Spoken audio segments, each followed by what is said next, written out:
17వ తారీఖు అంటే ఎల్లుండి మంగళవారం రాష్ట్ర వ్యాప్తంగా కూడా పార్టీ నాయకులు, కార్యకర్తలు,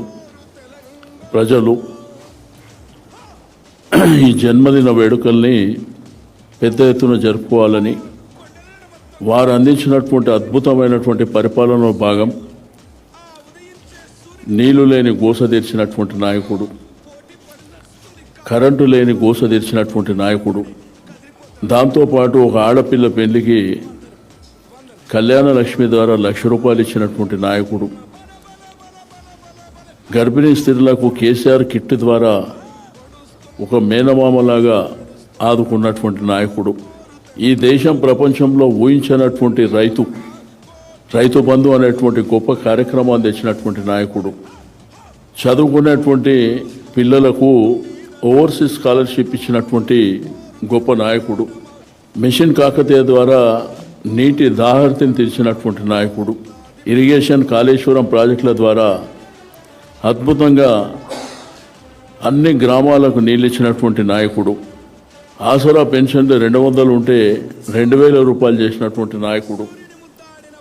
గురుకులాలు మరి బ్రహ్మాండంగా గురుకులాలు ఏదైతే ఎస్సీ, ఎస్టీ, బీసీ మైనారిటీలకు సంబంధించి అద్భుతమైనటువంటి చదువు అందించాలన్నటువంటి సంకల్పం ఉన్నటువంటి కేసీఆర్ గారి జన్మదినాన్ని మరి గ్రామాలలో కానీ, పట్టణాల్లో కానీ, జిల్లా హెడ్ క్వార్టర్లో కానీ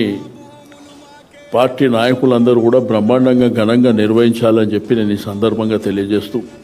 గుడులు కానీ, మసీదులు కానీ, చర్చులు కానీ అక్కడ కూడా ప్రార్థనలు చేసేటువంటి కార్యక్రమాలు. అయితే రాష్ట్ర కార్యాలయంలో అంటే తెలంగాణ భవన్లో ఆ రోజు ఉదయం 10 గంటలకు కేటీఆర్ గారు ముఖ్య అతిథిగా కేక్ కట్ చేస్తారు. అదేవిధంగా హరీష్ రావు గారు, మధుసూదనాచారి గారు, మా పెద్ద నాయకులు అందరూ కూడా అంటే శాసన మండలి, శాసనసభ్యులు, పార్లమెంట్ సభ్యులు, మాజీ శాసనసభ్యులు, చైర్మన్లు, మాజీ చైర్మన్లు, వివిధ కార్పొరేషన్ల మెంబర్లు, మా కార్యకర్తలు, మా హైదరాబాద్ సిటీకి సంబంధించినటువంటి కార్పొరేటర్, మాజీ కార్పొరేటర్లు అందరూ కూడా పెద్ద ఎత్తున ఇక్కడ కార్యక్రమాలు ఉంటాయి. మా నాయకుడిని పుట్టినరోజు జరుపుకోవడం అనేది మేమందరం మా అదృష్టంగా భావించి పెద్ద ఎత్తున జరుపుకోవాలనేటువంటి సంకల్పం ప్రతి సంవత్సరం కూడా చాలా గ్రాండ్గా చేస్తాం. ఈ సంవత్సరం కూడా చాలా అద్భుతంగా పుట్టినరోజు వేడుకల్ని చేపట్టడం జరుగుతుందని చెప్పి నేను ఈ సందర్భంగా తెలియజేస్తా ఉన్నాను. ఎల్లుండి 17వ తారీఖున జరిగే